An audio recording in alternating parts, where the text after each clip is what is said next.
शुभकामनाएं। और चलिए, अगर हिंदू नववर्ष की बात आई है तो फिर एक प्रश्न के साथ ही शुरुआत किया जाए। बताइए, हम जो हिंदू नववर्ष मनाते हैं उस कैलेंडर का नाम क्या है? विक्रम संवत। और ये कौन सा विक्रम संवत है? 2080। और कैलकुलेट कैसे करेंगे? जब विक्रम संवत की शुरुआत हुई, माना जाता है मालवा के एक राजा थे, उनका नाम था विक्रमादित्य। बहुत सारे लोग कंफ्यूज हो जाते हैं कि शायद चंद्रगुप्त विक्रमादित्य की बात हो रही। नहीं, मालवा उज्जैन का इलाका मध्य प्रदेश में, वहां पर एक राजा हुए, उनका नाम था विक्रमादित्य। उन्होंने 57 ईसा पूर्व में इस कैलेंडर की शुरुआत की थी। ये हिंदुओं का कैलेंडर बन गया, जिसका पहला महीना कौन सा होता है? चैत्र। यानी आज चैत्र महीने की शुरुआत है, उसका पहला दिन है और यही नववर्ष माना जाता है। एक बार फिर से आप सबको नववर्ष की बहुत बहुत शुभकामना। अब हम लोग बात करते हैं जिसके लिए यहाँ पर हम असेंबल्ड हुए हैं, जिसके लिए एक साथ हम लोग यहाँ पर एकत्रित हुए हैं। हमारा पर्पस है कि एक परीक्षा हमें देनी है, उसको पास करना है और अपने दामन से बेरोजगारी का दाग धुलना है। अब आप सबको नौकरी चाहिए तो परीक्षा पास करके ही मिलेगी। दरअसल हर एक एग्जाम का अपना एक पैटर्न होता है, अपनी एक स्कीम होती है एग्जाम की, और उसको पास करने के लिए कुछ फार्मूला है, कुछ सूत्र है जिसका आपको पालन करना होता है।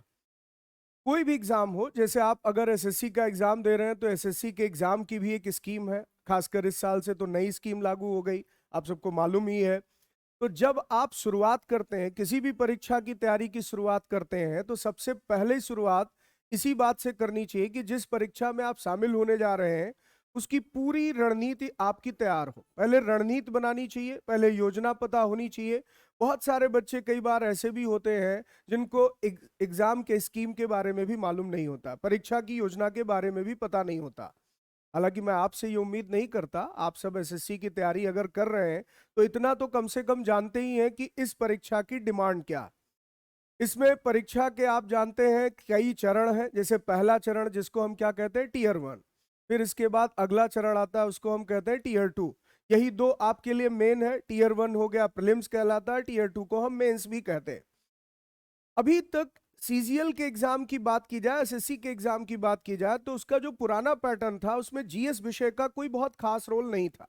हालांकि रोल तब भी था, आप किसी भी परीक्षा में एक अंक को भी इग्नोर नहीं कर सकते। आप इस बार का रिजल्ट देखिए कि बहुत सारे बच्चे ऐसे भी जिनका चयन एक दो नंबर से रुक गया, या जो अभी आपने देखा कि प्रीलिम्स का एग्जाम हुआ था फिर मेंस हुआ, उसमें बहुत सारे बच्चों के प्रीलिम्स में एक आध नंबर कम रह गए, मेंस देने को नहीं मिला।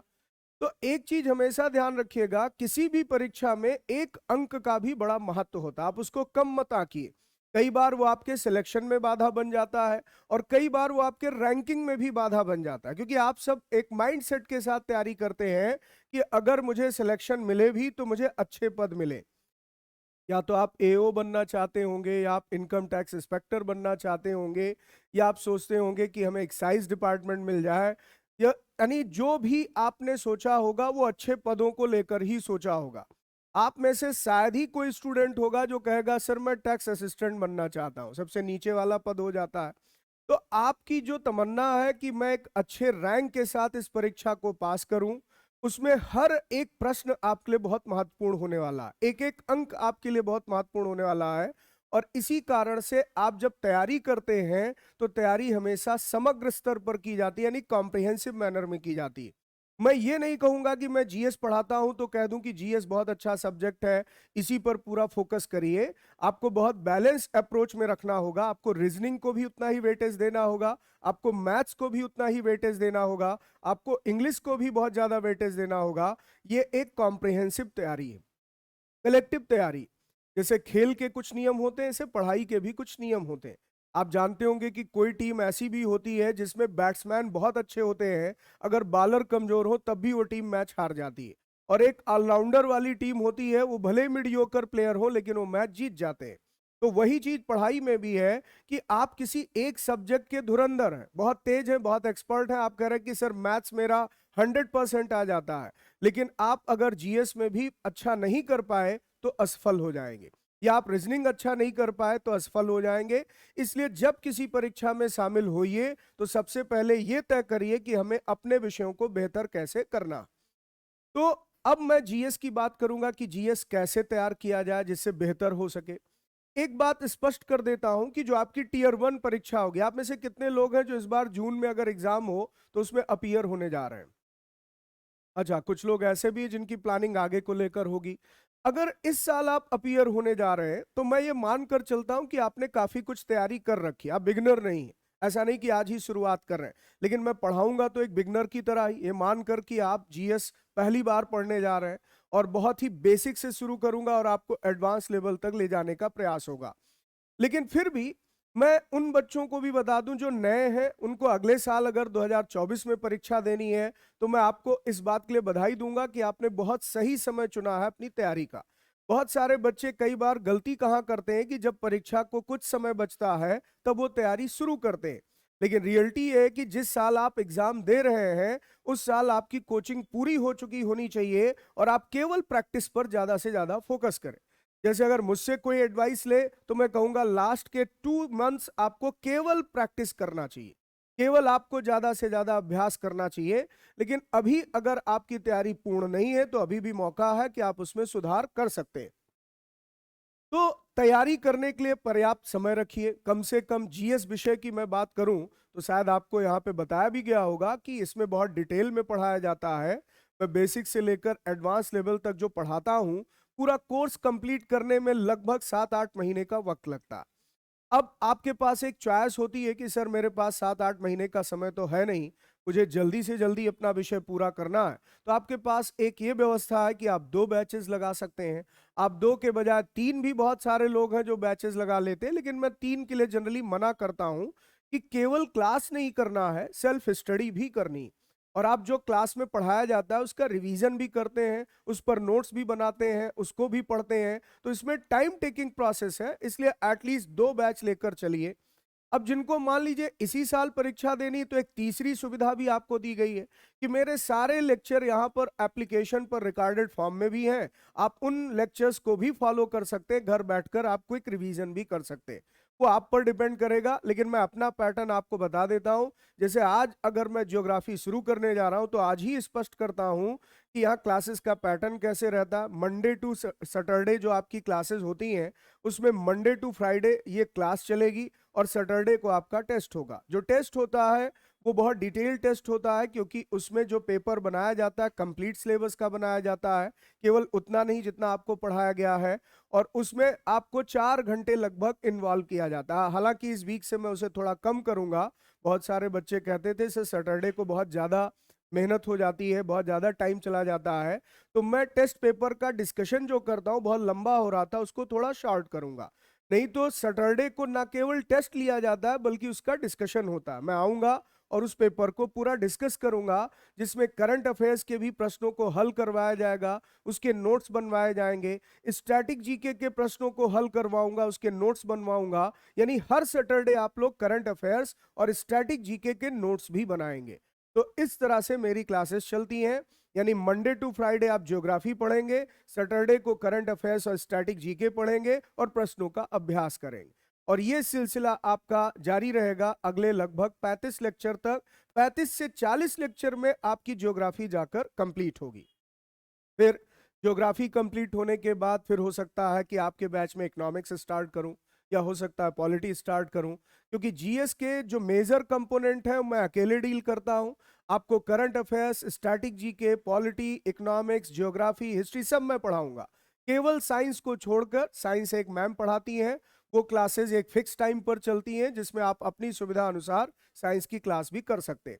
तो ये सब बेसिक बातें आपको इंक्वायरी पर भी बताई गई होंगी, एक बार मैंने दोहरा दिया कि आप सब पढ़ाई कैसे यहाँ करने वाले हैं। लेकिन मैं एक बैच में जो सब्जेक्ट शुरू करता हूँ उसकी कंटिन्यूटी मेंटेन करता हूँ। इस तरह से क्लासेस नहीं कि आज ज्योग्राफी लग गई, आज हिस्ट्री लग गई, कल पॉलिटी लग गई। बच्चों का एक रिदम ही नहीं बन पाता।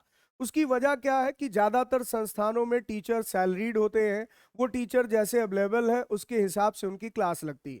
संस्थान क्या करता, आज ज्योग्राफी वाले सर हैं उनकी क्लास लगा दी, कल पॉलिटी वाले सर हैं उनकी क्लास लगा दी, और मानकर चलते हैं कि नहीं ज्यादा टीचर रखेंगे तो ज्यादा अच्छा बच्चों को मैसेज जाएगा।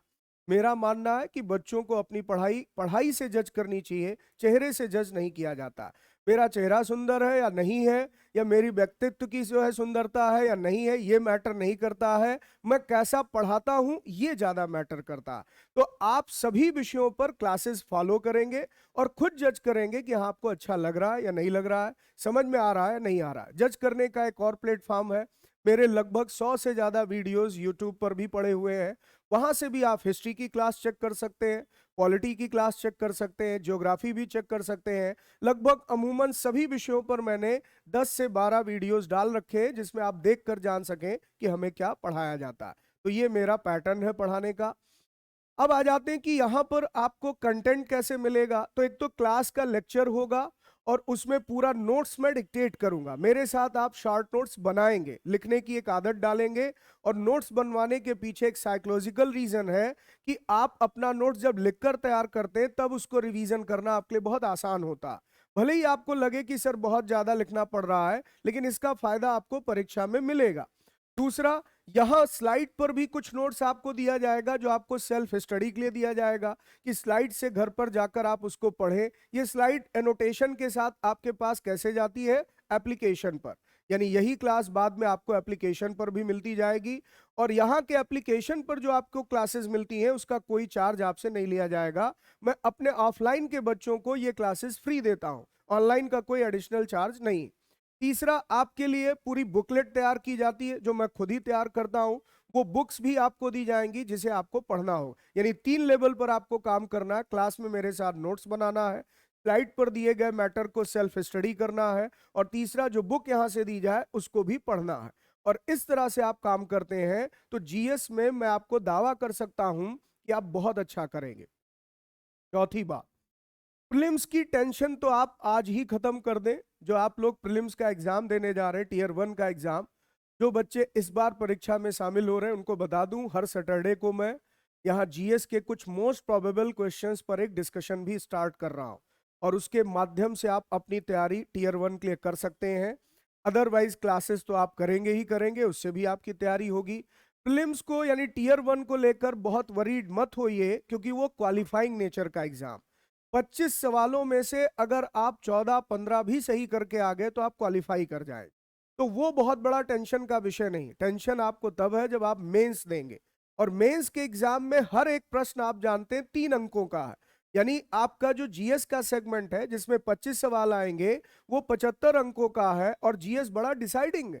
इसका कारण क्या है कि अब एसएससी की तैयारी करने वाले बच्चों में जो बाकी सब्जेक्ट्स हैं उनमें एक सैचुरेशन की स्टेज है। मैथ्स में हर एक बच्चा लगभग इस स्थिति में आ गया है कि वो अगर 25 प्रश्न हल कर रहा है तो 25 में से किसी के 20 सही हो रहे हैं, किसी के 22 सही हो रहे हैं। बहुत ज्यादा फर्क वहां पर नहीं है नंबर में।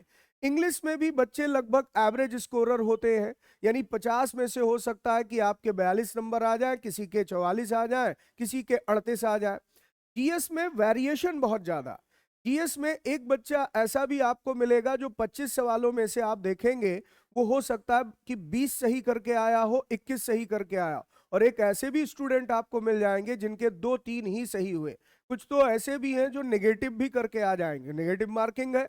तो कारण क्या है कि जीएस इतना ब्रॉडर हो जाता है कि वो तय ही नहीं कर पाते हम तैयारी कैसे करें, जीएस में क्या पढ़े, किस अप्रोच में पढ़े, कोई आइडिया रहता नहीं है। और इस कारण से गाइड खरीद ली, उसको पढ़ना शुरू किया, और जीएस में अच्छी परफॉर्मेंस नहीं हो पाती। लेकिन अगर आपने जीएस पढ़ने का अपना अप्रोच सही कर लिया तो यकीन मानिए आप जीएस में बहुत अच्छा स्कोर कर सकते हैं। जीएस से ज्यादा सरल कोई विषय है ही नहीं, सिर्फ पढ़ने का तरीका सही करने की जरूरत है। तो अब हम सीधे मुद्दे पर आ जाते हैं। नहीं, आज मैं जो शुरुआत करने जा रहा हूं वो कौन सा विषय है, भूगोल। भूगोल विषय के अंतर्गत आज मैं जो पहला टॉपिक आपको पढ़ाऊंगा वो होगा भूगोल को एक विषय के रूप में देखा जाए, एक सामान्य सा परिचय इसका प्राप्त किया जाए। लेकिन मैं कोई यहां पर हरी में नहीं हूं, कोई बहुत जल्दी में नहीं हूं कि आपको बस यहां पर टॉपिक पर ले आऊं और पढ़ाना शुरू कर दूं। पहले कुछ बेसिक बातें आपको बताना चाहता हूं। मैंने अभी शुरुआत में क्या कहा था कि किसी भी परीक्षा में सफलता पाने के लिए कुछ मूल मंत्र होते हैं, कुछ बेसिक फार्मूला होते हैं जिसको आपको फॉलो करना होता है। तो पहला मूल मंत्र तो यह है कि जिस परीक्षा में आप शामिल होने जा रहे हैं उसकी योजना स्पष्ट हो। जैसे आप एसएससी के एग्जाम की बात करें, मैं आप सबसे ही पूछूंगा, शायद आप सब बहुत अच्छे से बता भी सके। जैसे आप देखिए, जब आप टीयर 1 परीक्षा देते हैं तो ये बताइए कि टीयर 1 का पेपर जब आप दे रहे होंगे, कुल कितने प्रश्न आपके पेपर में रहेंगे? तो और कुल कितने अंकों की परीक्षा है ये? 200 मार्क्स। ये तो स्पष्ट है सभी बच्चे को। दूसरा ये बताइए, इन 100 प्रश्नों को हल करने के लिए कितना टाइम आपको दिया जाता है?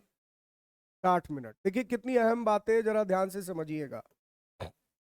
समय भी बहुत महत्वपूर्ण कारक है। अब इन 100 प्रश्नों में आप ये भी जानते हैं कि कौन कौन से सेक्शन हैं। जैसे मैथ्स के भी प्रश्न होंगे, इसमें रीजनिंग के भी सवाल होंगे, इसमें इंग्लिश भी होगी और इसमें जीएस भी हो।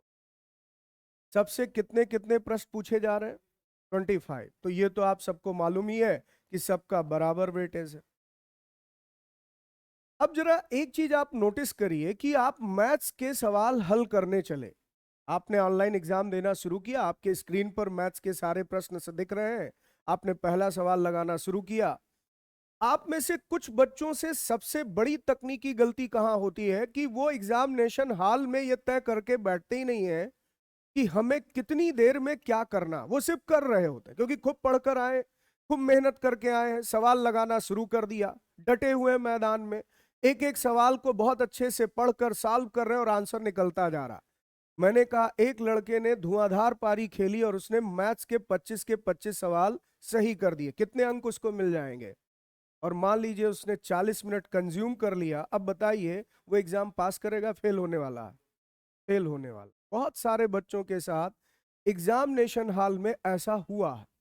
पहला अटेम्प्ट जब देते हैं तो कहते हैं सर सारे प्रश्न आ रहे थे लेकिन उसने मेरा सर्वर ही बंद कर दिया। क्यों बंद कर दिया? 60 मिनट भाई हो गया था। तो यहां पर आप पहले क्यों नहीं तय करके गए थे कि किस सेगमेंट को मुझे कितनी देर में हल करना? ये फर्स्ट डे जब आप तैयारी करते हैं उसी दिन माइंड मेकअप कर लीजिए कि एग्जामिनेशन हॉल में बैठेंगे तो भले ही 100 सवाल कहने के लिए मिला है लेकिन सबके पीछे एक स्कीम काम कर रही। मैथ्स में आप कितने भी अच्छे हो, मैं मानता हूं बहुत धुरंधर है, लेकिन इन 25 सवालों को हल करने के लिए समय तो चाहिए ही चाहिए। भाई प्रश्न पढ़ेंगे, इक्वेशन को आप सॉल्व करेंगे और फिर आंसर तक पहुंचेंगे। तो मैं मान लेता हूं एक एवरेज स्टूडेंट का स्कोर कि एवरेज स्टूडेंट इन 25 प्रश्नों को हल करने में कितना समय लगाना चाहिए।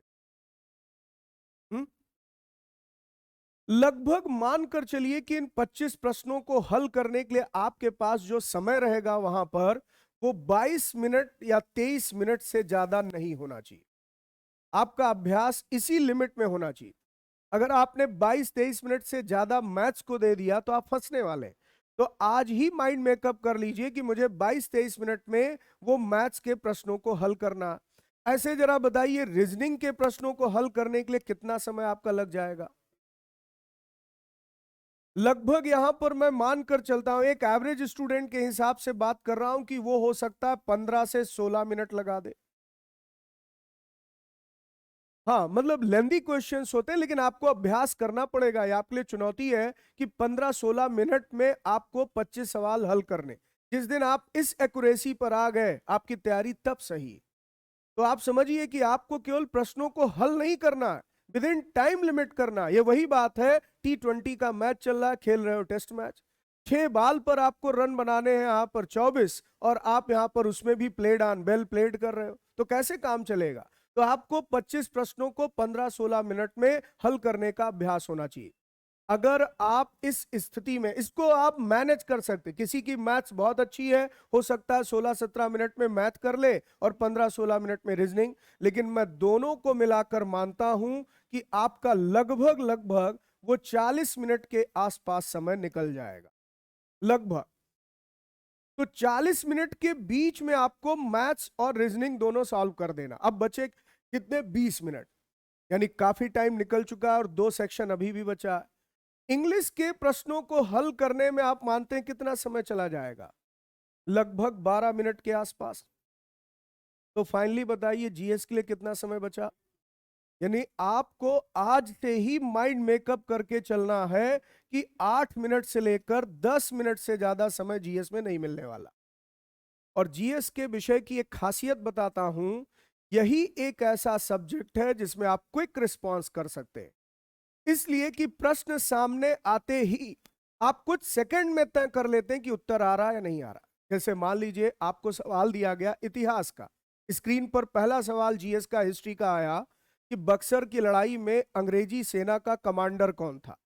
अब अगर पढ़कर गए हैं तब तो ऑप्शन की तरफ जाइए, पढ़कर ही नहीं गए तो ऑप्शन कोई भी आ जाए कोई फर्क नहीं पड़ता, चाहे रॉबर्ट क्लाइव लिखा हो, चाहे वारन हेस्टिंग्स लिखा हो, चाहे यहाँ पर हेक्टर मुनरो लिखा हो, कोई भी नाम सामने है, वो रुकने से कोई फायदा नहीं है क्योंकि आपने पढ़ा ही नहीं। लेकिन पढ़ा है तो आप यहाँ 4 ऑप्शन देखें और तुरंत क्लिक करें कि हाँ ये आंसर है, आगे बढ़ जाए। इसीलिए जीएस एक ऐसा सेगमेंट है जो आपके पेपर को बैलेंस करने की ताकत रखता है। यहां पर सबसे कम समय में ज्यादा स्कोर किया जा सकता है। अगर हमारी ढंग से तैयारी है तो 8-9 मिनट भी हमारे लिए पर्याप्त हो जाते हैं 25 सवालों को हल करने। मैं केवल प्रश्न पढ़ता जाऊंगा, 4 ऑप्शन को एक नजर डालकर तुरंत टिक करता जाऊंगा, लेकिन मैथ्स में, रीजनिंग में, इंग्लिश में ऐसा नहीं होने वाला। आप करके देख लीजिए। तो 25 सवालों को पढ़ना ही केवल चुनौतीपूर्ण है, बाकी कोई बहुत बड़ा चैलेंज नहीं है। लेकिन दिक्कत बस ये है कि जीएस इतना वास्ट है कि इसको कंसाइज मैनर में तैयार कैसे किया जाए। तो अब एक दूसरी बात कि जीएस में क्या क्या चीजें शामिल हैं जो आपको पढ़ना है। तो सबसे पहले तो अपने पाठ्यक्रम का पहला हिस्सा लिखिए कि जनरल स्टडी में कौन कौन से सब्जेक्ट हैं। लिखिए जनरल स्टडीज, सामान्य अध्ययन, जनरल स्टडीज सामान्य अध्ययन। सामान्य अध्ययन पहला पार्ट लिखिए जियोग्राफी, भूगोल, जियोग्राफी भूगोल। दूसरा पार्ट लिखिए हिस्ट्री, इतिहास। तीसरा पार्ट लिखिए पॉलिटी, राज व्यवस्था, पॉलिटी राज व्यवस्था। चौथा पार्ट लिखिए इकोनॉमिक्स, अर्थशास्त्र, इकोनॉमिक्स अर्थशास्त्र। पांचवा पार्ट लिखिए जनरल साइंस, सामान्य विज्ञान, सामान्य विज्ञान। छठा पार्ट लिखिए करंट अफेयर्स, समसामयिक घटनाएं, करंट अफेयर समसामयिक घटनाएं। और लास्ट में लिखिए static GK, static GK, static GK, परंपरागत सामान्य ज्ञान। हिंदी में कहते हैं परंपरागत सामान्य ज्ञान। आप लोग युद्ध मैदान में बिना हथियार के, ऐसा क्यों? अच्छा कोई बात नहीं, क्योंकि एक छात्र का जो अस्त्र शस्त्र है वो सुसज्जित होना चाहिए, तभी तो मैदान में आप उतरेंगे। और हमारा अस्त्र शस्त्र है पेन और कॉपी। लेकिन कोई बात नहीं, आप सीधे आए हैं क्लास में, आप बैठे, लेक्चर सुने, और आगे आपको आज की क्लास से बस केवल ये तय करना है कि कोई चीज तैयारी का मतलब क्या। इस मुखर्जी नगर में बहुत सारे बच्चे आते हैं, साल दर साल समय गुजारते हैं, और तब जाकर उनको एक सीख मिलती है, तैयारी ये है। वो पूरे 1-2 साल यही नहीं जान पाते तैयारी क्या है, क्योंकि एक पर्सपेक्टिव सेट हो गया है। बच्चा दिल्ली में पहुंचेगा, सबसे पहले पता करेगा कौन सी कोचिंग ज्वाइन की जाए, कहाँ पीजी लिया जाए, हॉस्टल लिया जाए, कमरे का प्रबंध करने में काफी दिन परेशान रहेगा। फिर कोचिंग में भी तरह तरह से माया जाल उसे मिलेगा। कई तो यहाँ ऐसे लोग गाइड करने वाले हैं जिनको खुद ही शायद यहाँ पर कुछ पता ना हो, लेकिन वो बताएंगे आज वोकैब की क्लास है, पंपलेट बांटने वाले, उनसे पूछ लो भाई वोकैब क्या होता है, नहीं पता, लेकिन काउंसलिंग आपकी इतनी अच्छी कर देंगे कि लगेगा कितना टैलेंटेड आदमी है। तो वो यहाँ पर गाइड करते हैं पढ़े लिखे बच्चों को कि जीएस कहाँ पढ़ो, वोकैब कहाँ पढ़ो, इंग्लिश कहाँ पढ़ो, मैथ्स कहाँ पढ़ो। तो ये सब एक कल्चर है मुखर्जी नगर का। और इस कारण से होता क्या है कि बच्चे बहुत जल्दी यहाँ पर इनोसेंट होते हैं, बेचारे नए हैं, अभी आए हैं यहाँ पर, वो बहुत जल्दी ट्रैप भी हो जाते हैं। और जब 1-2 साल बीत जाता है तब उन्हें समझ में आता है अच्छा तैयारी ये है। तो तैयारी हम अभी तक कर ही नहीं रहे। दरअसल बच्चों, पढ़ाई में और तैयारी में बहुत फर्क है। हम पढ़ते तो हैं लेकिन हम तैयारी नहीं करते। दोनों बातों में आप कहें सर ये क्या कह रहे हैं, पढ़ाई से ही तो तैयारी होती है। ये बिल्कुल ऐसे ही है जैसे एक दिन मैंने अपने बेटे को जब बहुत डांट दिया कि तुम आजकल स्टडी कम कर रहे हो, टेबल लैंप ऑन किया और बैठ गया टेबल पर पढ़ने, और कहा डैडी आज मैं पूरे 3 घंटे से पढ़ रहा था, 120 पेज मैंने पढ़ डाले। हमने कहा जरा बुक लाओ जो आपने पढ़ी है। जब बुक सामने लेकर आया, उसमें से क्वेश्चंस पुटअप करने शुरू किए तो ब्लैंक हो गए। ये वही बात है कि सेल्फ सेटिस्फैक्शन के लिए मैं पर डे 8 घंटे पढ़ रहा हूं, किताब के पन्ने भी पलट रहा हूं, लेकिन उसी किताब से जब प्रश्न पूछा जा रहा है तो समझ में नहीं आ रहा कि ये भी लिखा है। वो खुद कह रहा है कि ये कहाँ लिखा है इस बुक में जो आप पूछ रहे हैं, आप तो अपने से पूछ रहे हैं। मैंने कहा किताब के इसी पन्ने पर इसका आंसर ये लिखा हुआ। दैट्स मीन आप 10 पन्ने पढ़ते हैं 1 घंटे में या 100 पन्ने पढ़ते हैं 1 घंटे में, ये मैटर ही नहीं करता। आपने जो पढ़ा उसमें लर्निंग कितनी हुई। अब प्रश्न जब आएगा तो आप उसका उत्तर कितना दे पा रहे हैं, इसे कहा जाता है तैयारी। तो तैयारी का मतलब हुआ कम पढ़ें लेकिन ढंग से पढ़ें। अगर वहां से किसी भी तरीके का सवाल बनाया जाए तो उसे अच्छे से हम कर सकें। और इसीलिए बच्चों एक बात बताऊं, तैयारी एक सतत प्रक्रिया है, एक कॉन्टिन्यूअस प्रोसेस है, उसे शॉर्ट टर्म में पूरा नहीं किया जा सकता। ये आपको गलतफहमी हो जाती है कि कुछ संस्थान कह देते हैं आओ जीएस हम बस केवल 3 महीने में ही तैयार करा दें। रियल में जो चीज तय है, आप जरा कभी कल्पना करके देखिए, भूगोल आप पढ़ने जा रहे हैं, क्या कोई आपको बताने का प्रयास करेगा कि भूगोल में चैप्टर्स कितने, टॉपिक कितने। बहुत सारी चीजें ऐसी हैं जो आपको बताई ही ना जाए तो आपको पता ही नहीं चलेगा अरे ये भी पढ़ना था। जब सवाल पेपर में आएगा तो लगेगा कि अरे ये कहां से आ गया, ये तो हमने पढ़ा ही नहीं। तो कारण ये होता है कि हम तैयारी के पैटर्न को फॉलो नहीं कर पाते। जैसे मैंने क्या किया, मैंने कहा जीएस क्या है पहले ये जानो। जैसे यहां पर आपने लिखा है स्टैटिक जीके। बहुत सारे बच्चे आते हैं और कहते हैं कि सर स्टैटिक जीके पढ़ाया जाएगा, नहीं पढ़ाया जाएगा। तो मैंने जिस बच्चे ने मुझसे मिलकर ये पूछा, मैंने कहा आप बैठिए मेरे सामने। बैठ गया। मैंने कहा मुझे पहले ये बताओ स्टैटिक जीके होता क्या है। कुछ नहीं पता, ब्लैंक। बस केवल उसने मार्केट से सुना कि स्टैटिक जीके के सवाल आते हैं और उसे पढ़ना। दरअसल कई ऐसी सामान्य बातें हैं जिसको आप किसी विषय के दायरे में बांध कर नहीं रख सकते। ये नहीं कह सकते इतिहास है, भूगोल है, या ये अर्थशास्त्र है, या ये सामान्य विज्ञान। वो जीवन की सामान्य बातें हैं और वो जिस रूप में एक बार घटित हो गई उसी रूप में वो हमेशा रहेंगी। जैसे उदाहरण के लिए अगर मैं आपसे एक सवाल करूं कि माउंट एवरेस्ट फतह करने वाली पहली महिला कौन थी, तो जरा आप उत्तर मत दीजिए, केवल इतना बताइए किस विषय का सवाल है, इतिहास का, भूगोल का, साइंस का या इकोनॉमिक्स का। तो आप कहेंगे सर ये किसी पर्टिकुलर सब्जेक्ट डोमेन का सवाल नहीं। यही है स्टैटिक जीके, क्योंकि जिसने पहली बार माउंट एवरेस्ट, जो महिला थी जिसने फतेह किया होगा, वो हमेशा के लिए फिक्स हो गया। यानी आप ही नहीं, जब कल आप शादीशुदा हो जाएंगे, आपके बच्चे भी एसएससी की तैयारी करेंगे तो वो भी इस सवाल का आंसर वही लगाएंगे जो आज आप लगाने जा रहे हो। समझ में आया? तो जो उत्तर कभी ना बदले वही स्टैटिक जीके बन जाता है, और जिसे किसी विषय के दायरे में ना रखा जाए, सब्जेक्ट में नहीं। जैसे मैं पूछता कि मुगल वंश का या मुगल साम्राज्य का संस्थापक कौन था, तो ये स्टैटिक जीके क्यों नहीं कहलाता, क्योंकि एक पर्टिकुलर सब्जेक्ट डोमेन का ये प्रश्न है, ये इतिहास का प्रश्न है। लेकिन जब मैंने कहा कि माउंट एवरेस्ट फतेह करने वाली पहली महिला, तो वो किसी सब्जेक्ट डोमेन का प्रश्न नहीं है, वो स्टैटिक जीके हो गया। समझ में आया? या जैसे पूछा जाए आपसे कि क्रिकेट का पहला विश्व कप कहां खेला गया था, तो ये आप करंट अफेयर्स भी नहीं कह सकते, क्योंकि करंट अफेयर्स तो वो है जो आजकल की घटनाएं, जो हाल फिलहाल में घटित हुई हैं, और क्रिकेट का विश्व कप तो आज से सदियों पहले हुआ होगा। तो इसका मतलब कि जो पहला विश्व कप है वो अपने आप में क्या बन गया, स्टैटिक जीके। समझ में आ रहा है? तो इस तरह की चीजें भी आपके पेपर में पूछी जा रही हैं, इसलिए आपको पढ़ना है। लेकिन आज हम लोग किस विषय से शुरुआत करने जा रहे हैं, भूगोल से। तो चलिए अब सीधे अपने विषय पर आ जाते हैं।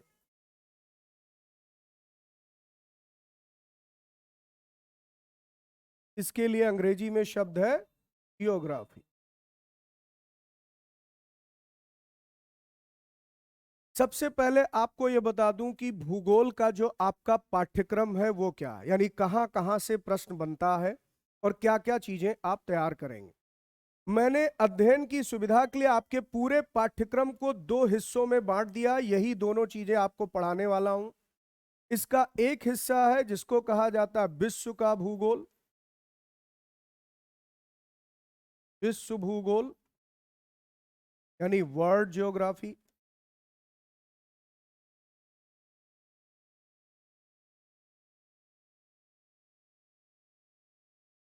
और दूसरी तरफ है भारत का भूगोल।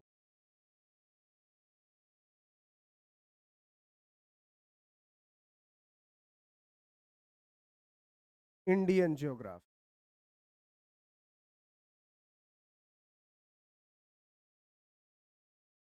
विश्व का भूगोल और भारत का भूगोल, जिसमें विश्व भूगोल की अगर बात की जाए तो इसके भी दो हिस्से किए जा सकते हैं मेजरली, जो आपके सिलेबस में शामिल है। अगर आप यूपीएससी की तैयारी कर रहे होते, आईएएस के एग्जाम की तैयारी, तो मैं कहता कि इसमें 4 हिस्से किए जा सकते हैं।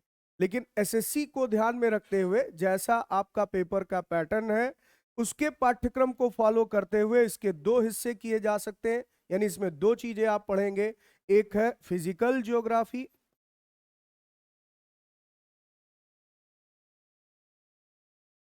या हिंदी में आप लिखेंगे भौतिक भूगोल।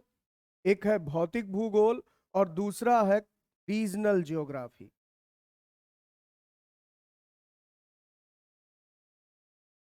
यानी प्रादेशिक भूगोल।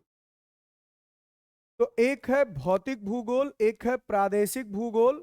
यानी रीजनल ज्योग्राफी का मतलब पूरा वर्ल्ड अलग अलग रीजन में डिवाइडेड है, जिसको हम भूगोल की भाषा में कॉन्टिनेंट्स कहते हैं, महाद्वीप कहा जाता है। आप सब शायद जानते ही होंगे पूरे विश्व को 7 महाद्वीपों में बांटा गया है, यानी हम कह सकते हैं वर्ल्ड 7 रीजन में डिवाइडेड। तो जब आप एक एक कॉन्टिनेंट की स्टडी करते हैं तो उसे क्या कहते हैं, रीजनल ज्योग्राफी। तो इस तरह से आपका पाठ्यक्रम 3 इकाइयों पर टिका है। ये 3 चीजें आपकी तैयार हो गई तो आप अपने पेपर के सभी प्रश्नों को हल करने की स्थिति में होंगे। यानी कि फिजिकल ज्योग्राफी, भौतिक भूगोल, प्रादेशिक भूगोल यानी रीजनल ज्योग्राफी और इंडियन ज्योग्राफी। हाल फिलहाल में एसएससी के पेपर का जो ट्रेंड चल रहा है उसके हिसाब से मैं आपको बता दूं कि भूगोल से लगभग आपके पेपर में टीयर 1 में जो ट्रेंड है वो 4 से 5 प्रश्न पूछने की टेंडेंसी दिख रही है। और जो इस बार पहली बार टीयर 2 एग्जाम हुआ, इसमें लगभग 3 प्रश्न एवरेज आए हैं पेपर में, क्योंकि इसमें, हाँ उसमें आता है, लेकिन मैं एसएससी सीजीएल की अगर बात करूं वहां प्रश्नों की संख्या भी तो बढ़ जाती है। तो इस कारण से ध्यान रखिएगा कि आपके पेपर में ये एवरेज यहां पर आपको प्रश्न देखने को मिले। एवरेज इसलिए कह रहा हूं क्योंकि बच्चों शायद आपको मालूम ही होगा कि आपका पेपर एक सेट नहीं होता। जैसे बहुत बड़ी गलतफहमी बच्चों में क्या डाली जाती है, जरा देखिए। वो कहते हैं यार आना है 4 से 5 प्रश्न या 3 प्रश्न, क्यों ज्यादा पढ़ा जाए, लिमिटेड पढ़ लेते हैं, 10 क्लास में निपटा देते हैं ज्योग्राफी, सेलेक्टिव फैक्ट रट लेते हैं, काम हो जाएगा।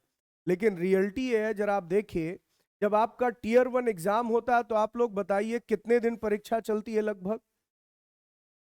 हम्म, लगभग मतलब कितने दिन पेपर होते हैं, मैं उसकी बात, छुट्टियां छोड़ दे, लगभग मानकर चलिए मैं 20 दिन मान लेता हूं, 20 डेज आपका पेपर होता है। अच्छा एक दिन में कितने शिफ्ट होते हैं?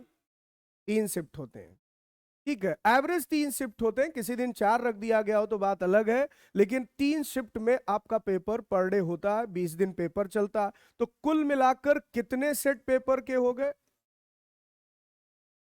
अब जरा आप देखकर बताइए कि अगर 4 सवाल ज्योग्राफी के एक सेट में आए तो उस साल एसएससी के एग्जाम में कितने प्रश्न भूगोल के बनाए गए? 240। और आपको बच्चों यही करना है कि आपको 240 सवाल का उत्तर तैयार करना, क्योंकि क्या पता कि मेरा आज पहले दिन पेपर पड़ेगा कि कल पड़ेगा कि परसों पड़ेगा, मेरा सेट नंबर 1 होगा, 2 होगा, 3 होगा, और 240 में से रिपीटेड क्वेश्चंस ना के बराबर होते। यानी अगर ये पहला शिफ्ट आज देने गए, इनके पेपर में जो सवाल आया, तो ये इस बात से ना खुश हो जाएं कि सर मैं इनको जानता हूं, ये सारे सवाल मुझे बता देंगे। ये आकर बता भी दिए कि ये 4 सवाल ज्योग्राफी का आया और ये यही मान कर गए यही फिर आने वाला है, तब तो बेड़ा गर्क हो जाएगा, क्योंकि नए सवाल मिलने वाले हैं। तो हर पेपर सेट में नए सवाल होते हैं। यानी कमीशन क्या करता है कि भूगोल के प्रश्नों को एक जगह जमा करता है और रैंडमली उठा के पेपर में उसको डालता जाता है। तो आप कौन से सवाल आपके पेपर में आ जाए तय नहीं कर सकते। रियल में आपको यूपीएससी वालों से ज्यादा सवालों की तैयारी करनी। तो जो आपको ये भरमाते हैं ना कि आना 3 सवाल है और शुक्ला सर 40 क्लास पढ़ा रहे हैं भूगोल, हिस्ट्री 60 क्लास पढ़ा रहे हैं, वो मैं इसलिए इतना पढ़ाता हूं बच्चों की रिस्क नहीं ले सकता। ये आपके कैरियर का सवाल। आपको कई बार इतनी जल्दीबाजी होती है कि आप सोचते हैं कम जो पढ़ाकर तैयारी कह दे। खुश कहाँ होते हैं बच्चे? एक टीचर आया 10 क्लास में ज्योग्राफी खत्म किया, कहा ज्योग्राफी खत्म हो गई तो दिल को सुकून मिला, चलो खत्म हुआ। लेकिन वो खत्म जो होता है वो परीक्षा में भी आपको खत्म करता है, और साल दर साल ये प्रक्रिया चलती रहती है। फिर एक साल प्री भी पास नहीं करेंगे, अगले साल फिर तैयारी शुरू करेंगे और भारत सरकार के एजेंट बनकर 5 वर्षीय कार्यक्रम मुखर्जी नगर में चलाएंगे। 5-5 साल से यहाँ पढ़े हुए हैं, टीयर 1 भी क्वालिफाई नहीं कर पा रहे। मुझे ताजुब होता है कि आप कर क्या रहे हैं, आप अपने साथ क्यों चीटिंग कर रहे हैं। मेरा मानना, मुझे लगेगा मेरी तैयारी ठीक नहीं, मैं पहला अटेम्प्ट ड्रॉप कर दूं, नहीं दूंगा, लेकिन मैं दूंगा तो उस दिन जिस दिन कहूंगा मेरी आज संपूर्ण तैयारी।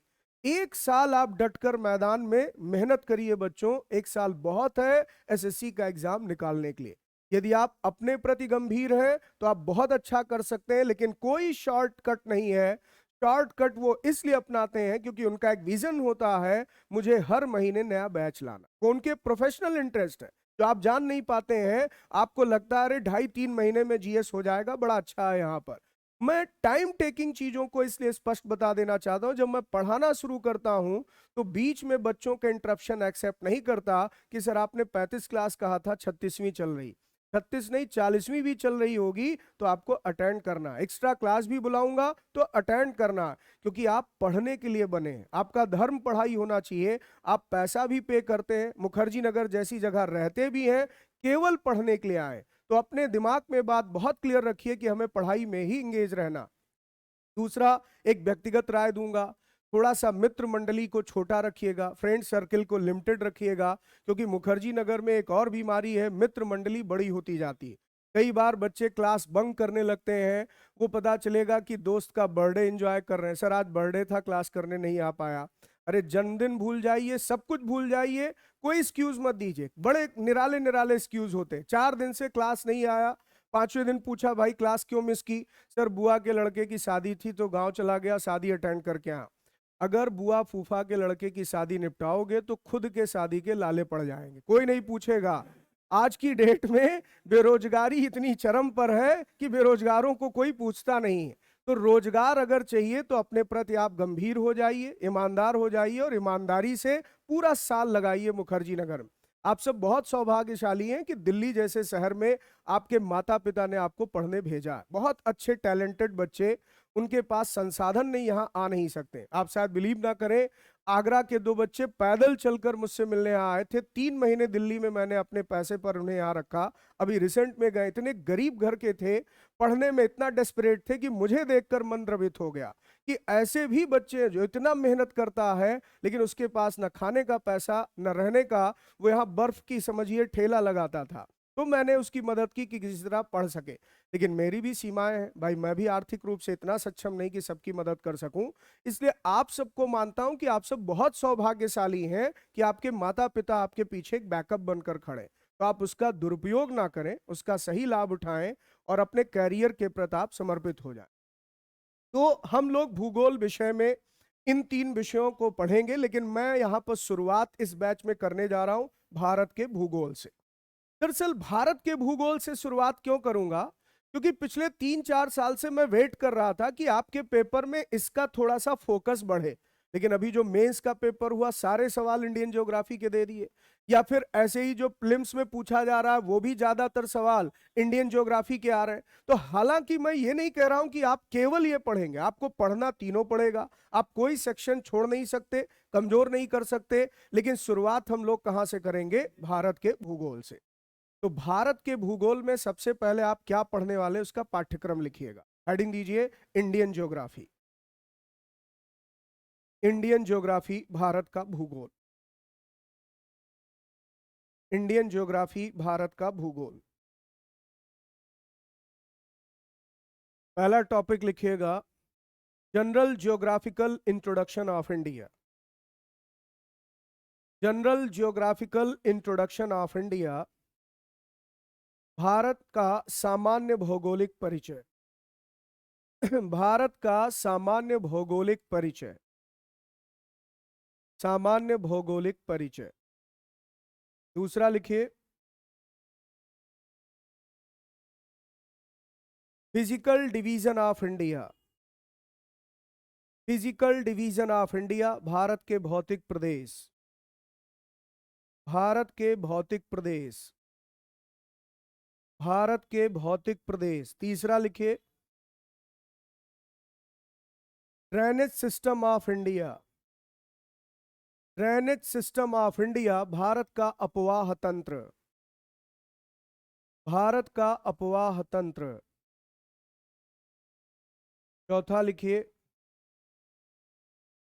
क्लाइमेट ऑफ इंडिया भारत की जलवायु। क्लाइमेट ऑफ इंडिया भारत की जलवायु। पांचवा लिखिए, soils and natural vegetation of India. Soils and natural vegetation of India Bharat की मृदा और प्राकृतिक वनस्पतियां। भारत की मृदा और प्राकृतिक वनस्पतियां। मृदा और प्राकृतिक वनस्पतियां। छठा टॉपिक लिखिए, mineral resources of India Bharat के खनिज संसाधन। Mineral resources of India Bharat के खनिज संसाधन। सातवां टॉपिक लिखिए,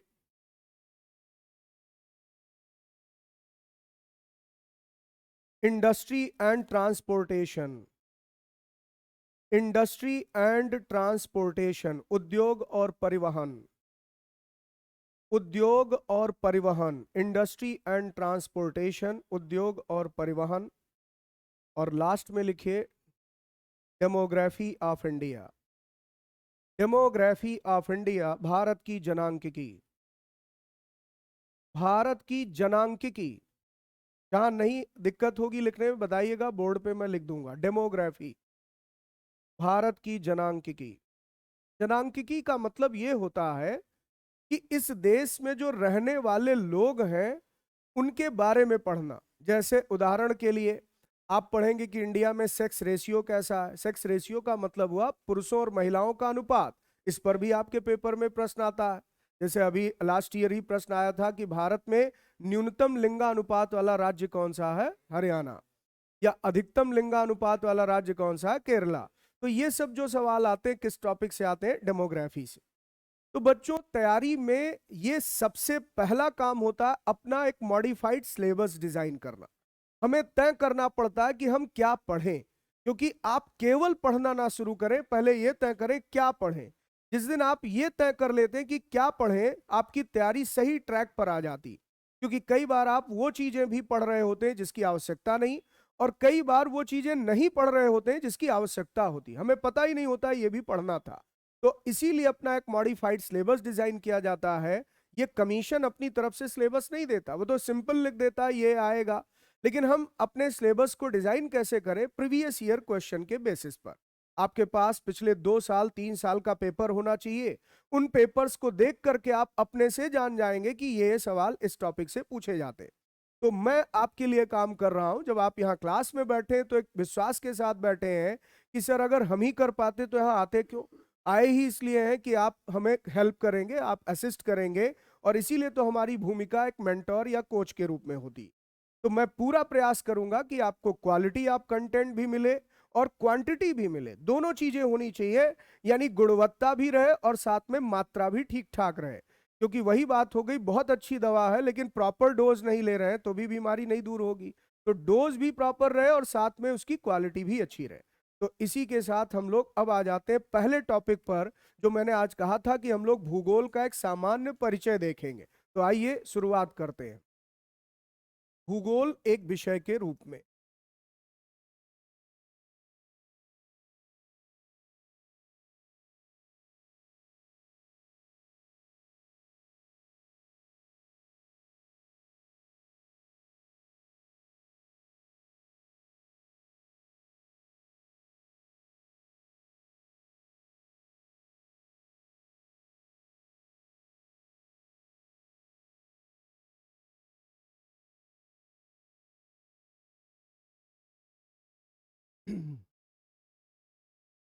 देखिए, जब हम भूगोल विषय की बात करते हैं तो इसमें जो आप इंग्लिश का वर्ड देख रहे हैं जियोग्राफी, इसका अगर रूट वर्ड खोजा जाए, यानी जिन शब्दों से ये बना है, मूल रूप से जिस शब्द से इसका निर्माण हुआ वो ग्रीक लैंग्वेज का वर्ड है। यानी यूनानी भाषा का यह शब्द है। यूनान में बोली जाने वाली भाषा को हम क्या कहेंगे? यूनानी भाषा। जनरली इसको लैटिन लैंग्वेज भी कहा जाता है, लैटिन भाषाएं।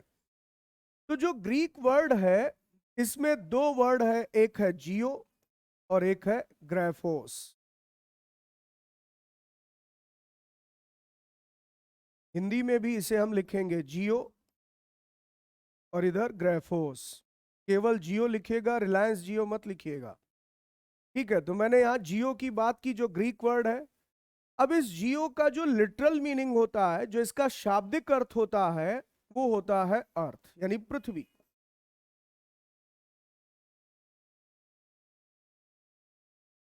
और जो ग्राफोस होता है, इस ग्राफोस का मतलब होता है टू डिस्क्राइब, यानी वर्णन करना। तो अगर आप इन दोनों शब्दों को मिला दें, जियो और ग्राफोस को जोड़ दें, तो यहीं से टर्म क्या बन गया? जियोग्राफ।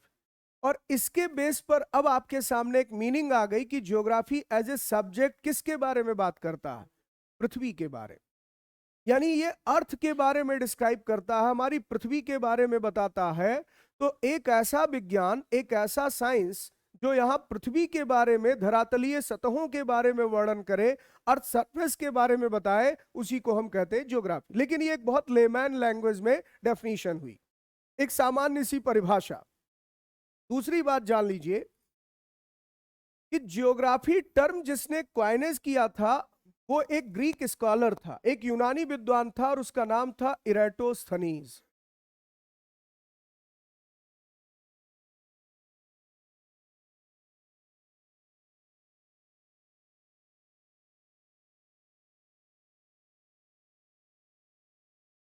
इनका टाइम पीरियड अगर देखा जाए तो जहां तक मुझे याद आ रहा है, शायद 297 बीसी से लेकर के और 194 बीसी के बीच थे ये यूनान के एक महान विद्वान हुए इरेटोस्थनीज।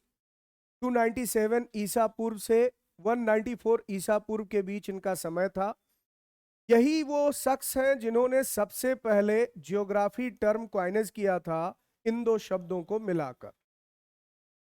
और इसी बेस पर ये कहते हैं कि एक ऐसा साइंस है जो पृथ्वी के बारे में हमें बताता है, पृथ्वी के बारे में वर्णन करता है, और भूगोल विषय यहां से विकसित होना शुरू हुआ।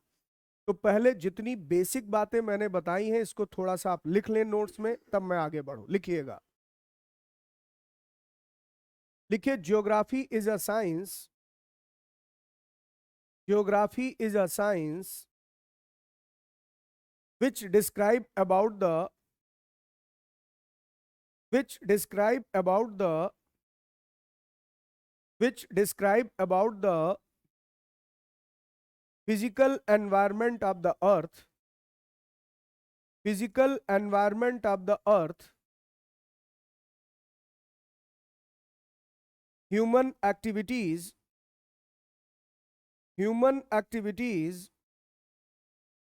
human activities, and their interactive relationship, and their interactive relationship, and their interactive relationship. In very simple words, in very simple words, in very simple words, it can be said that, it can be said that, it can be said that geography is the description of the earth. It can be said that geography is the description, is the description of the earth. पृथ्वी के भौतिक वातावरण, पृथ्वी के भौतिक वातावरण, पृथ्वी के भौतिक वातावरण, मानवीय क्रियाओं, पृथ्वी के भौतिक वातावरण, मानवीय क्रियाओं, मानवीय क्रियाओं एवं उनके, एवं उनके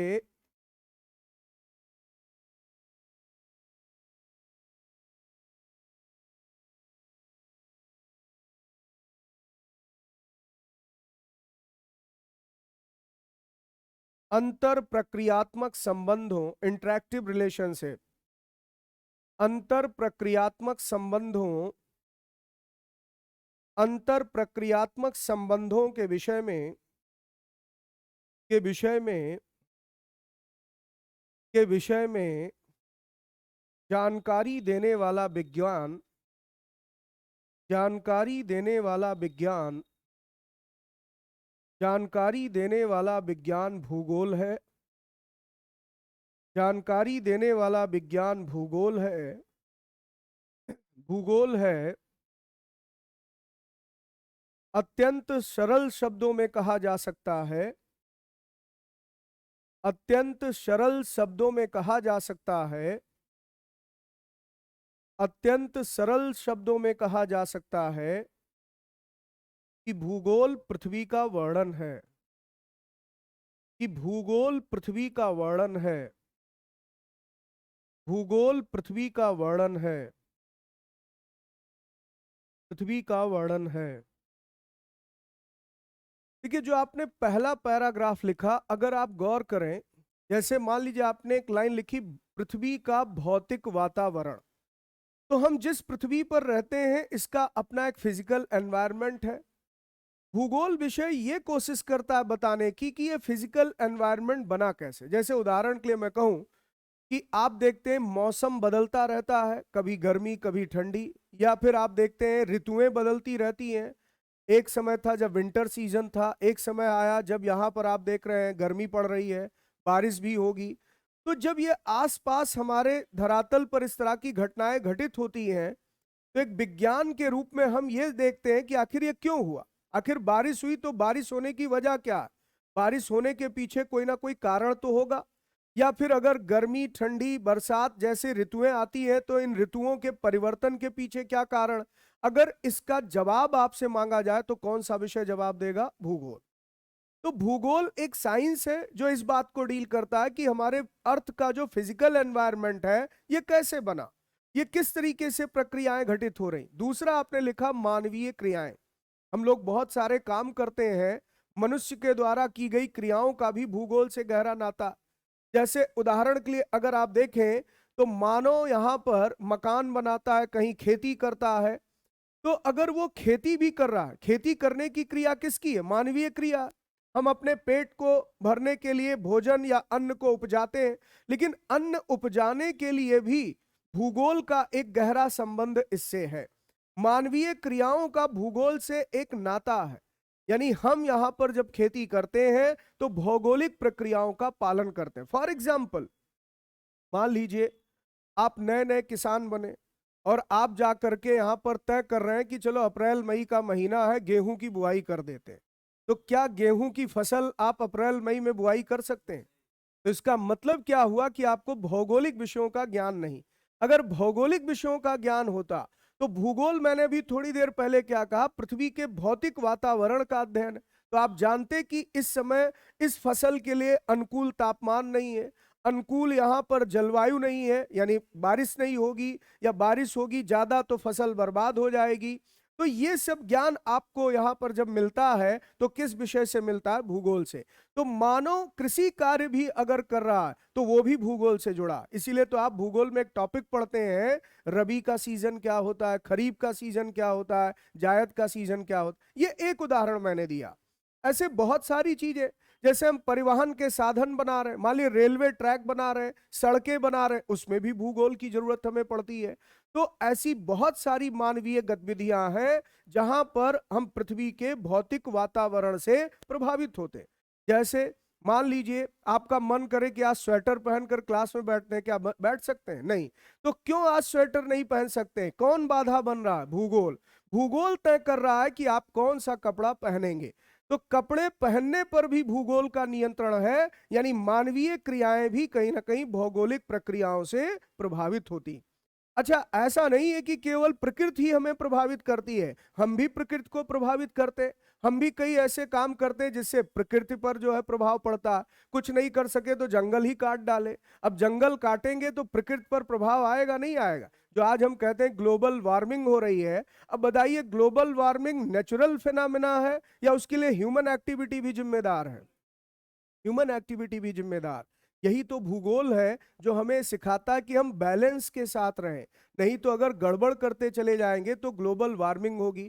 तो जैसे जैसे इंसान को भौगोलिक विषयों का ज्ञान होता चला गया, आज की तारीख में आप देखिए वो इन कंसर्न को कहीं ना कहीं संतुलित करने की कोशिश कर रहा है। इसीलिए पूरे दुनिया की ग्लोबल मीटिंग होती है, एनवायरमेंटल इशू पर होती है कि हमें प्रदूषण कम करना चाहिए।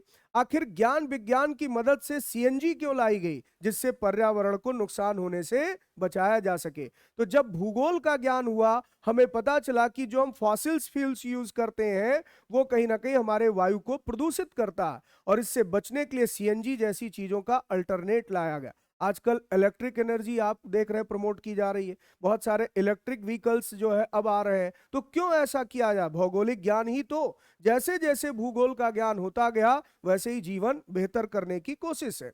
और खासकर कल रात में आप सबको भूगोल की याद जरूर आई होगी। हालांकि हल्का भूकंप था, लेकिन फिर भी भूकंप ऐसा था जो मानव जीवन पर प्रभाव डालता है।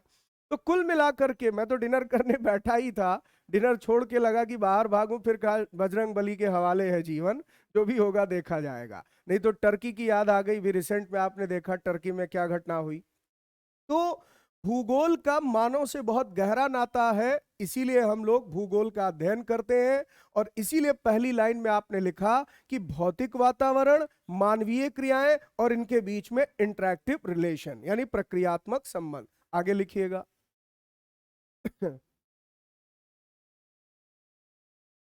लिखिए, the term geography was first used by first used by Eratosthenes Eratosthenes ये डेट सही कर लीजिएगा, 276 है। Eratosthenes Eratosthenes, a Greek scholar, a Greek scholar, a Greek scholar। भूगोल के लिए अंग्रेजी में, भूगोल के लिए अंग्रेजी में ज्योग्राफी शब्द है। भूगोल के लिए अंग्रेजी में ज्योग्राफी शब्द है,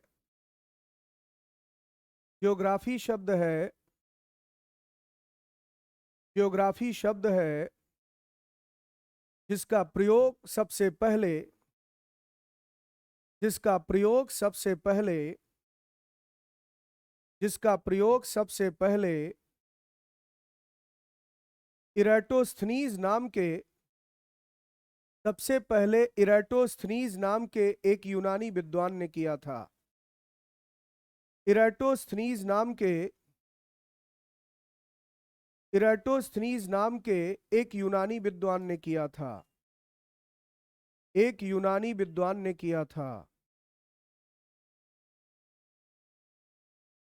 the word geography, the word geography, the word geography has been derived from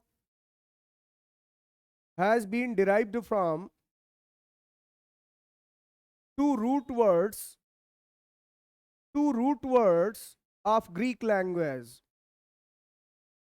two root words of Greek language, two root words of Greek language, that is,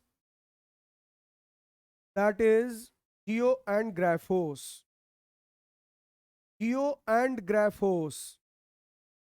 The literal meaning of geo is earth, the literal meaning of geo is earth, the literal meaning of geo is earth, and graphos means to describe, and graphos means to describe, graphos means to describe.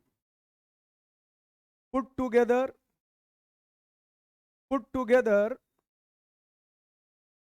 they mean description of the earth. They mean description of the earth.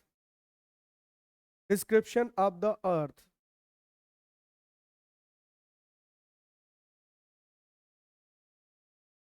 Geography शब्द geography शब्द यूनानी भाषा के दो मूल शब्दों से मिलकर बना है। यूनानी भाषा के दो मूल शब्दों से मिलकर बना है। यूनानी भाषा के दो मूल शब्दों से मिलकर बना है। दो मूल शब्दों से मिलकर बना है। शब्दों से मिलकर बना है। ये है जियो और ग्राफोस। ये है जियो और ग्राफोस। ये है जियो और ग्राफोस। जियो का शाब्दिक अर्थ पृथ्वी। जियो का शाब्दिक अर्थ पृथ्वी। जियो का शाब्दिक अर्थ पृथ्वी। जियो का शाब्दिक अर्थ पृथ्वी और ग्राफोस का अर्थ वर्णन करना है। और ग्राफोस का अर्थ वर्णन करना है। ग्राफोस का अर्थ वर्णन करना है। ग्राफोस का अर्थ वर्णन करना है। वर्णन करना है। दोनों शब्दों को एक साथ रखने पर दोनों शब्दों को एक साथ रखने पर दोनों शब्दों को एक साथ रखने पर इसका अर्थ बनता है पृथ्वी का वर्णन। इसका अर्थ बनता है पृथ्वी का वर्णन। पृथ्वी का वर्णन। तो देखिए, हर एक विषय का अपना अलग अलग स्कोप है, अपना अलग अलग क्षेत्र है। जब हम इतिहास की बात करते हैं तो वो मानव के विषय को वर्णन करता है, ह्यूमन बीइंग को उसमें सेंटर में रखा गया। और जब हम ज्योग्राफी की बात करते हैं तो इसमें सेंटर के रूप में अर्थ है, यानी पृथ्वी से जुड़े हुए विषयों का अध्ययन इसके अंतर्गत हम करते हैं। लेकिन समस्या ये है कि अगर हम इसे अर्थ साइंस मान लें,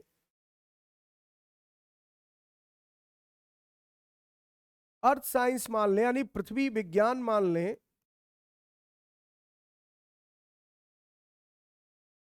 तो फिर इसका दायरा बहुत संकुचित हो जाएगा, बहुत नैरोवर डेफिनेशन इसकी हो जाएगी कि केवल पृथ्वी तक का अध्ययन नहीं। जैसे जैसे ज्ञान विज्ञान आगे विकसित होता रहा, इसका दायरा बढ़ता गया। जैसे अगर हम बात करें कि भाई पृथ्वी के बारे में वर्णन है अगर, तो पृथ्वी के बारे में किस बात का वर्णन? तो पृथ्वी के अंतर्गत दो चीजें हैं, एक तो इसका धरातल है, यानी एक इसका सरफेस है। और जब सरफेस पर हम देखते हैं तो क्या पाते हैं कि पृथ्वी का धरातल एक समान नहीं, ये अनइवन है। अनइवन समझ रहे हैं? एक जैसा नहीं। मतलब हम जमीन पर चल रहे हैं तो कहीं पर फ्लैट लैंड है, बिल्कुल समतल, लेकिन अचानक हम देखते हैं कि कहीं जमीन उठती चली जा रही। अब यहां नहीं, दिल्ली में आप प्रैक्टिकल करें। इसका प्रैक्टिकल ऐसे होगा कि मान लीजिए आप वैष्णो देवी दर्शन करने गए, कटरा पहुंचे, कटरा तक आपकी ट्रेन चली जा रही है, कोई दिक्कत नहीं। लेकिन जब कटरा में उतरे और उसके बाद ये हुआ माता दर्शन के लिए चढ़ाई करनी है, तो भाई चढ़ना क्यों है? क्योंकि जमीन वहां पर ऊंची हो गई। तो हम धरातल पर देखते हैं जमीन कहीं ऊंची हो जा रही है, कहीं समतल हो जा रही, और कहीं पर ऊंचाई एक टेबल लैंड की तरह है।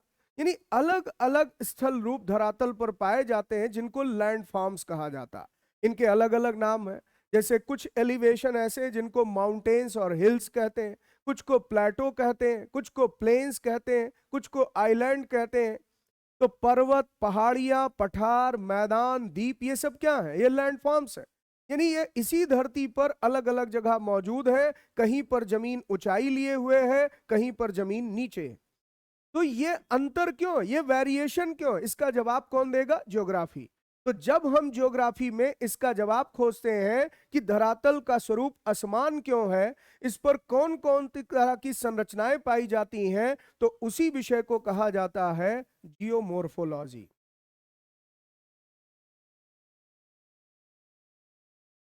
यानी इसे कहते हैं भू आकृति विज्ञान। तो भू आकृति विज्ञान ये ज्योग्राफी की एक ब्रांच हो गई, ये एक उसकी शाखा हो गई। यहां से भी प्रश्न आपके पेपर में पूछा जाता है। तो जियोमॉर्फोलॉजी क्या है? जो हमें यह बताए कि धरातल पर कौन कौन से स्थल रूप मौजूद हैं, कौन कौन से लैंडफॉर्म्स हैं और ये आए कहां से। जैसे आपके मन में एक सवाल खड़ा हो कि सर हिमालय उत्तर में क्यों है, हिमालय दक्षिण में क्यों नहीं, तो इसका जवाब कौन देगा? जियोमॉर्फोलॉजी। वो बताएगा कि हिमालय कैसे बना, हिमालय की उत्पत्ति कैसे हुई, कभी टैथिस सागर यहां हुआ करता था और उसी के मलबे पर एक पर्वत खड़ा हुआ, तो कैसे खड़ा हुआ, इसका जवाब कौन सा विषय देता है? जियोमॉर्फोलॉजी।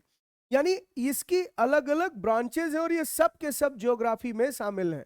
भूगोल केवल पृथ्वी के ज्ञान तक सीमित नहीं है, इसका दायरा बहुत व्यापक है। तो इसमें एक चीज और शामिल हो गई, जियोमॉर्फोलॉजी। इंसान केवल यहीं तक सीमित नहीं रहा। जब उसे इसका जवाब मिल गया कि अच्छा ये पर्वत है, पहाड़ है, पठार है, मैदान है, किसको क्या कहते हैं, यहां क्यों बना, तब वो सोचने लगा चलो ये तो ऊपर वाली बात हो गई जो हमें अपनी आंखों से दिख रहा था, जमीन के नीचे क्या है। कुछ लोग तो सोचते हैं कि सर भूगोल में पढ़ा था पृथ्वी गोल है, तो क्या ऊपर से छेद करेंगे नीचे किसी देश में निकलेगा। तो अब एक सवाल खड़ा हुआ कि पृथ्वी के अंदर क्या है, उसका रहस्य कैसे जाना जाए। अच्छा, ऊपर जो था वो जानना कोई बहुत बड़ी चुनौती नहीं थी क्योंकि वो विजिबल है, हम पर्वत पहाड़ पठार सब देख सकते हैं, लेकिन नीचे कैसे जाए, ये तो बड़ी समस्या है। तो एक तरीका ये था कि उठाएं फावड़ा और कुदाल, खोदना शुरू करें और देखें कि इसका केंद्र कहां तक है। तो एक तरीका ये था, यानी जिसको आप एक्सकेवेशन कह सकते हैं, ड्रिलिंग कह सकते हैं। हमने ड्रिलिंग लगाई, एक ड्रिल मशीन डाली और खुदाई शुरू की। लेकिन आप सबसे इंटरेस्टिंग फैक्ट क्या पाएंगे कि जैसे जैसे पृथ्वी के अंदर गहराई में हम जाते हैं, हर 32 मीटर की गहराई पर 1 डिग्री सेंटीग्रेड टेम्परेचर इंक्रीज हो जाता।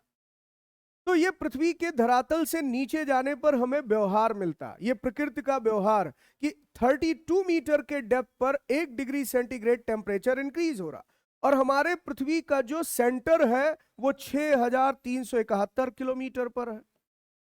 अब बताइए कौन सा ड्रिलिंग मशीन डालेंगे इसमें, क्योंकि कुछ मशीन ऐसी होगी जो कुछ किलोमीटर तक तो जाएगी, लेकिन उसके बाद चाहे लोहा ही क्यों ना हो, क्या होगा, मेल्ट हो जाए। क्योंकि आप जानते हैं कि एक हाई टेम्परेचर पर कोई भी मेटल हो मेल्ट कर जाए, लोहा भी पिघल सकता है। भाई लोहे को भट्टी में डालकर पिघला नहीं देते। तो जरा आप सोचिए, 32 मीटर पर 1 डिग्री सेंटीग्रेड टेम्परेचर बढ़ रहा है, तो 6371 किलोमीटर तक क्या ड्रिलिंग की जा सकती है? संभव ही नहीं।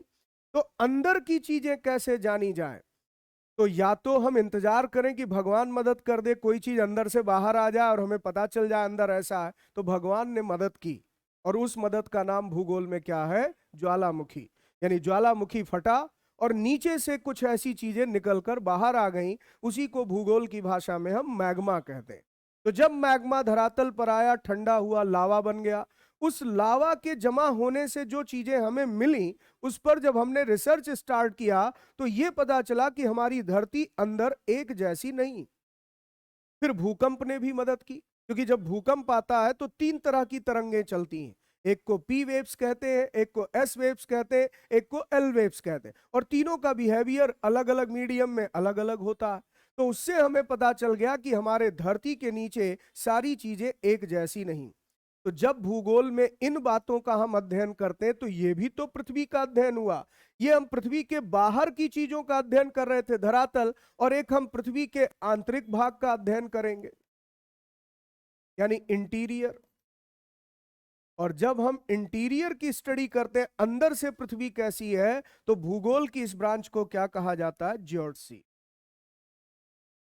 इसे कहते हैं भूगर्भ शास्त्र।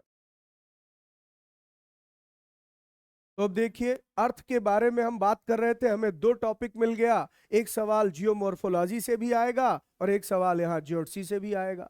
तो आपको ज्योग्राफी भी पढ़ना है, भूगर्भ शास्त्र भी पढ़ना है, और दूसरी तरफ आपको जियोमॉर्फोलॉजी भी पढ़ना। यहां तक चीजें स्पष्ट हो गई सब कुछ। लेकिन इंसान यहीं तक नहीं रुका। इंसान की जिज्ञासा और आगे बढ़ी कि चलो हमें इतना तो पता चल गया कि हमारी पृथ्वी की 3 अलग अलग परतें हैं। सबसे ऊपरी परत को क्रस्ट कहते हैं, उसके नीचे मेंटल है और उसके नीचे कोर है। ये सब जानकारी उसने जुटा ली। ऊपर इसने पर्वत पहाड़ पठार क्या है इसके बारे में जानकारी जुटा ली। लेकिन अब उसके मन में जिज्ञासा जगी कि क्या कहीं जीवन और है? जैसे हम इंसान इस पृथ्वी पर हैं, क्या कहीं और भी कोई जीवन है? तो जब रिसर्च करना शुरू किया तो पता चला केवल पृथ्वी ही एक ऐसा खगोलीय पिंड है जिस पर जीवन है। तो सवाल खड़ा हुआ कि यहां जीवन क्यों है और कहीं जीवन क्यों नहीं है। तो पता चला कि पृथ्वी पर जीवन इसलिए है क्योंकि यहां पर जल भी मौजूद है और यहां पर प्राणदायी गैस भी मौजूद है, यानी ऑक्सीजन भी है, और इस कारण से यहां पर कहीं ना कहीं जीवन की मौजूदगी। तो जैसे ही उसने ये पता किया कि जल मौजूद है, तो उसने देखा हमारे धरातल या हमारे अर्थ सरफेस पर लगभग 2/3 पार्ट तो वाटर ही है, महासागरों में समाया हुआ। जमीन तो बहुत कम है, 1/3 हिस्सा जमीन का है और 2/3 हिस्सा पानी का है।